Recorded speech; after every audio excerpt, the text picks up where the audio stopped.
Here I have ULEFONE Armor 6E, and today I'm going to show you how to enter Fastboot mode on this device.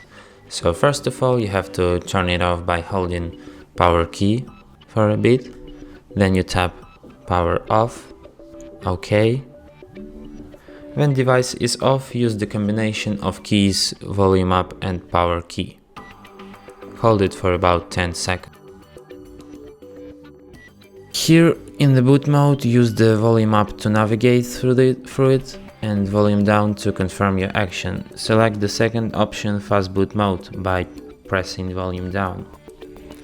The message in the bottom will say that your phone already entered Fastboot mode.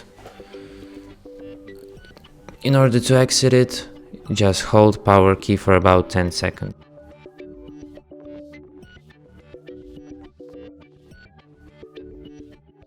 And that's it. If you find this tutorial useful, don't forget to hit that like button and subscribe to our channel.